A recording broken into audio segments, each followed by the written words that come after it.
Russia's forces have a brand new battlefield terrorizer to worry about. As President Vladimir Putin's soldiers attempt to evade airborne drone fire, explosive artillery shells, and a new wave of Ukrainian missiles, they'll now also have to keep their eyes firmly peeled on the ground. Why? One word: KRAMPUS. Ukraine has just unveiled the terrifying KRAMPUS Flamethrower that's capable of melting a Russian soldier in just 3 seconds. Now, Putin's troops face the prospect of a fiery death if they can somehow avoid death by bullets or explosives. On May 19, Defense Blog was among the first to confirm that Ukraine has officially approved the use of the KRAMPUS Flamethrower system on the battlefield.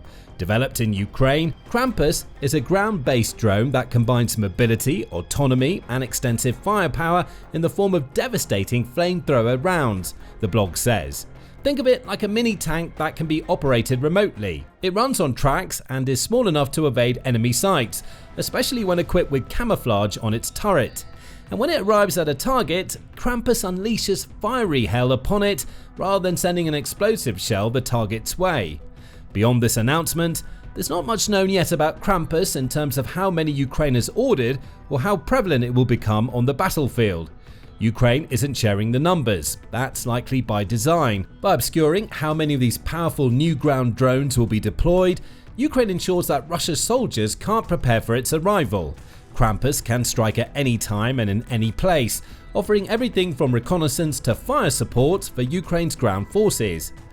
But even if it's not clear how many KRAMPUS drones are going to be built by Ukraine, there's still quite a lot known about this innovative new machine, starting with just how terrifying its incendiary arsenal is. KRAMPUS comes loaded with a weapon station made up of RPG-16 thermobaric launchers. It's those launchers that deliver the devastating fire that's set to destroy so many of Russia's troops. According to interesting engineering, a single RPG-16 round being released triggers the dispersal of a fine aerosolized fuel cloud into the air. That cloud spreads quickly, covering between 23 and 26 feet of ground in milliseconds. Once that gas is dispersed, the second stage starts: ignition. Within 0.2 seconds, the vaporized fuel is set ablaze, producing a terrifying fireball that reaches temperatures of up to 4,523 degrees Fahrenheit. For context, the melting point of steel and similar iron alloys tends to fall somewhere between the 2,200 and 2,500 degree range. The KRAMPUS fireball is so intensely hot that it has the potential to melt metal. A Russian soldier engulfed in that fireball doesn't stand a chance. How devastating KRAMPUS is to that poor soldier depends on how they get hit. A direct hit means practically surefire death within 3 seconds. Between the first 1 and 3 seconds, the soldier will be incapacitated by the combination of fuel and fire that comes their way. Within those first 3 seconds, that soldier will experience intense burns, the likes of which few other people ever feel.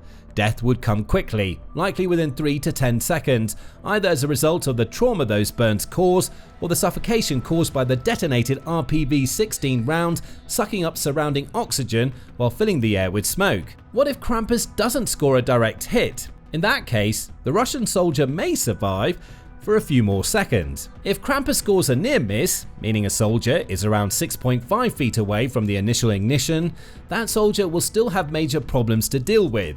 They likely won't survive. Within the first 3 to 10 seconds, the superheating of the surrounding air caused by the RPG-16's ignition will cause clothing to ignite, along with serious burns. Remember that the RPG-16 is a thermobaric weapon. In other words, it's a vacuum bomb, meaning its effects can be felt a good distance away from its impact point. Within 10 to 30 seconds, the combination of burns, smoke inhalation, and the vacuum created by KRAMPUS's RPG-16 will be enough to send a Russian soldier to their doom. Russia's soldiers aren't much safer if they manage to find cover before KRAMPUS scores a hit. If that soldier is inside a bunker or trench, they may be able to avoid the initial impact that will lead to them being melted in 3 seconds. But they might wish they hadn't. Being stuck inside a bunker or trench means that there's no escape for that soldier. Within 5 to 15 seconds, the RPG-16 will have filled the trench or bunker with toxic smoke that makes it impossible to breathe. Any flammable structures inside the Russian cover also goes up in flames, causing secondary fires to go along with the initial fire cloud the RPG-16 creates. If those secondary fires don't kill the soldier, suffocation caused by smoke inhalation will. The soldier lasts more than 3 seconds. They may survive between 15 seconds and an entire minute before Krampus claims them. Russian troops that aren't able to find cover in a trench or bunker do even worse. If the soldier takes cover behind something relatively thin, such as sandbags or wood, Krampus will still get them. The heat and flames generated by the RPG-16 penetrate these meager forms of cover quickly, leading to the soldier being incapacitated in 5 to 10 seconds. From there, it's only a matter of time. Death comes within 10 to 30 seconds, depending on the level of cover and how far the soldier is from the initial blast. Is there any way to survive Krampus? Sure, being so far away from the terrifying drone that it can't target you is one way. But many of Russia's soldiers don't have that option when they're being ordered to constantly bombard Ukraine's defenses no matter what their enemy unleashes upon them. Assuming a Krampus encounter is inevitable, all a Russian soldier can do is hope that they're in a wide open area that gives them enough room to run as far away from the RPG-16 blast as possible. If the soldier is lucky, they may be incapacitated within 10 to 60 seconds of the RPG-16's detonation. After that, it's all about distance. The soldier might have a chance to survive if they're far enough away from the center of the fireball, though there's no guarantee, and even if the soldier survives being caught in the tail end of the blast, they still have to deal with burns and smoke inhalation issues that could take them out of the fight. Follow-up attacks by Ukraine will likely spell the end for any Russians who survived the Krampus' initial assault. Moving beyond pure lethality in terms of how quickly Krampus can melt Russian soldiers, one of the more interesting comparisons is that between an RPG-16 round and an artillery round. Militani says that being hit by the RPG-16 is roughly equivalent to being hit by a 122mm artillery shell, though the former focuses more on the incendiary aspect while the shell decimates somebody with pure explosive force. Worse yet for Putin's troops, the fire isn't the only thing they have to worry about with the RPG-16. The rounds also have a fragmentation component, meaning it's possible for flying shards of metal to kill any soldiers who somehow manage to escape the fire generated by detonation. Now, a bit of information is also known about the launcher that comes packed into Krampus. The drone's flamethrower weighs around 24.2 pounds when loaded with an RPG-16 warhead.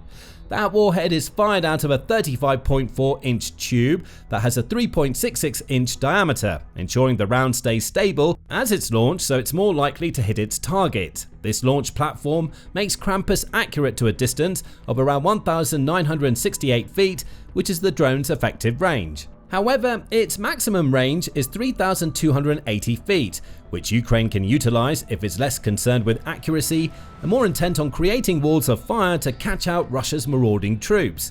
Of course, this range is vital to Krampus in its role as a flame delivery unit. Given that the RPG-16 creates fireballs so intense that they can melt steel, Krampus needs to stay well out of range to avoid destroying itself as it melts Russia's forces. Now, there's one thing that can be concluded from all of this. Krampus packed with RPG-16 thermobaric warheads is a terrifying prospect.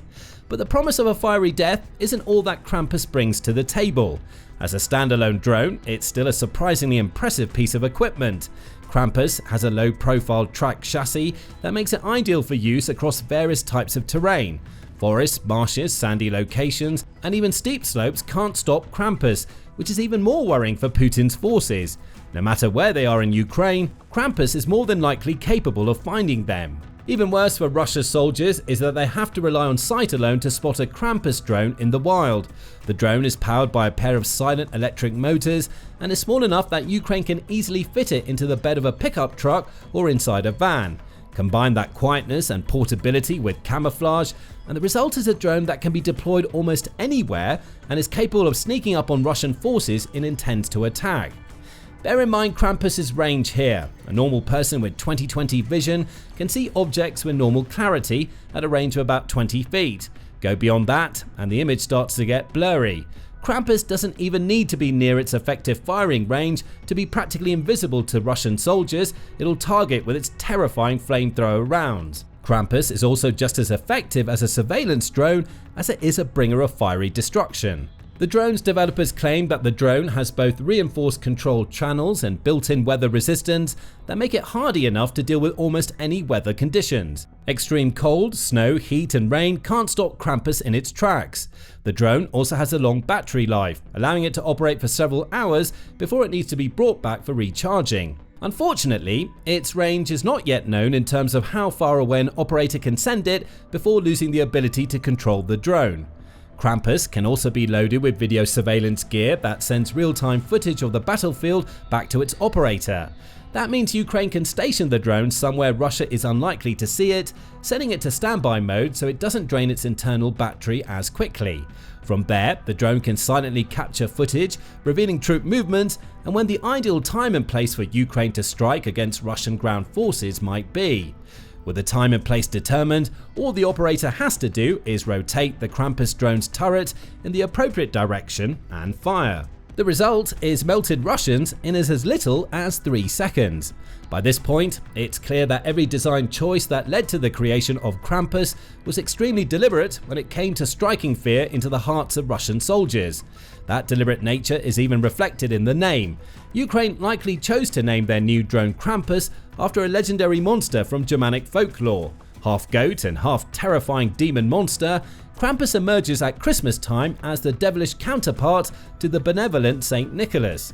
The folkloric version of Krampus punishes naughty children at Christmas with beatings using branches or sticks. In the worst cases, Krampus eats the naughty children he punishes or banishes them to ride forever in the fiery pits of hell. Ukraine's Krampus is set to punish Putin and his soldiers for the crime of invading another country, and it's going to do it by exposing Russia's soldiers to flames so hot that they may wish they'd been sent to hell per the legend of Krampus instead. So now it's clear why the Krampus drone is so dangerous in terms of how it's designed and the firepower it wields. Here's what its arrival onto the Ukraine's war battlefield really means for Russia. First, the deployment of Krampus is just one part of a much larger Ukrainian effort to use more ground-based drones against Russia. According to Business Insider, Krampus will join a fleet of around 80 other types of supported ground drones, many of which are made in Ukraine. Alexander Chernyavsky, who is part of Ukraine's 241st Territorial Defense Brigade, highlights why that is so important. These drones allow us to replace infantry soldiers on the battlefield, he tells Business Insider. Think about what that means in the context of Putin's invasion. Russia's president has relied heavily on his country's numerical advantage to take territory from Ukraine. His strategy is simple, brutal, and often ineffective. Putin sends wave after wave of soldiers against Ukraine's defenses, slowly wearing them down because Russia can afford to lose soldiers due to its manpower advantage. Even now, over 3 years into the Ukraine war, Russia has 1.32 million active soldiers compared to Ukraine's 900,000, along with around 2 million more in reserve. Not all of those active soldiers are in Ukraine, of course, but that just further demonstrates that Putin has reserves upon which he can call to replace Russia's extensive losses. Ground drones like Krampus are set to serve that same purpose for Ukraine. Their use both limits the risk of Ukraine soldiers face on the ground and ensures that Ukraine has to deploy fewer of those soldiers when fighting against Putin's forces. Combine that with the devastating firepower that Krampus and drones like it can bring to the table, and the war is reaching a point in Putin's invasion where his forces are as likely to face robotic drone forces as they are human Ukrainians. Ukraine is only going to make that situation more probable as it invests heavily in drone technology. The increasing use of ground drones is also giving Ukraine an edge on the battlefield. While there isn't any footage of a successful Krampus deployment yet, there are other instances of Ukraine using its unmanned vehicles to hit Russia hard. For instance, March saw Radio Free Europe report that Ukraine is already at the point where it's using its ground drones for everything from conducting reconnaissance and delivering supplies to laying mines and launching direct attacks on Russian forces. The same outlet suggests that the next 6 to 12 months will see such rapid technological advancement in ground drone technology that the landscape of the Ukraine war will change dramatically. The emergence of Krampus shows us that Ukraine is dealing with that tactical evolution far better than Russia. All told, Ukraine plans to build 4.5 million drones by the end of 2025. And while it's not yet clear how many of those will be ground drones, there's a clear indication that Ukraine knows precisely which direction it wants to take the war. Fewer people, more machines, a new and terrible threat to Russia's forces. It gets worse for Russia. There's not a whole lot it can do to stop Krampus. Mentioned earlier was that the drone is practically silent thanks to its electric motors and can attack from such a long range that Putin's forces won't even know that Krampus is coming before it's too late. That's bad news for Putin because his antiquated tactics in his invasion of Ukraine places soldiers directly into the firing line. Putin's use of human waves has also been touched upon, an obvious problem now that Krampus drones are being deployed. The Russian soldiers attacking Ukraine's defenses on foot, in tanks and armored vehicles, and even riding motorcycles, have practically no defense against the RPG-16 rounds Krampus can fire. A vehicle doesn't offer much cover when an RPG-16 can heat up that vehicle to such a point that being inside it feels like sitting inside an oven. And beyond the human waves, Putin has relied heavily on trench warfare during his invasion. This was noted way back in June 2022, when the BBC reported that the Ukraine war was settling into a conflict akin to World War I style trench warfare. There are differences, of course, especially because those in the trenches during World War I didn't have to worry about aerial drones. Still, no matter where you look along the front lines, you see Russian and even Ukrainian soldiers hunkering down in trenches for cover before they launch their assaults. Those trenches might provide cover from artillery fire. They also offer those stationed within them the ability to shoot at enemy soldiers when those enemies come out of cover. But as established earlier, the emergence of the Krampus drone means that the trenches are far more dangerous now than they've been at any other point during the Ukraine war. A trench doesn't protect Russian soldiers from the sheer heat that the RPG-16 generates when it detonates. What used to be safe havens for Russia's soldiers will transform into pressure cookers littered with casualties whenever Krampus strikes.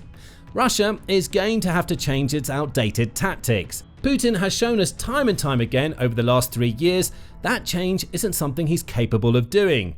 There's also an underappreciated aspect of the emergence of Krampus, the fact that use of the drone has been authorized by Ukraine's defense ministry. That authorization is key because it demonstrates that the Krampus drone isn't some sort of experimental weapon that's going to be deployed in a ramshackle manner.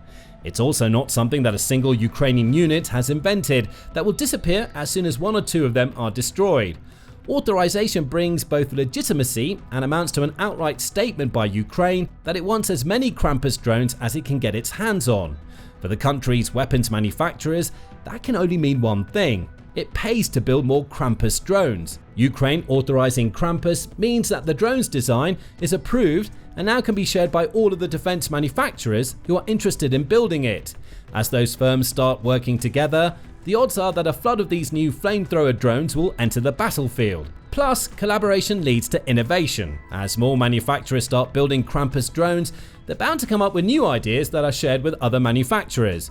What follows is a constant cycle of building and improvement that transforms an already impressive drone into one that becomes a massive problem for Russia's forces. A problem that's already very capable of melting Russian soldiers where they stand in just 3 seconds. But what do you think about Krampus and the devastating incendiary firepower it delivers to Ukraine?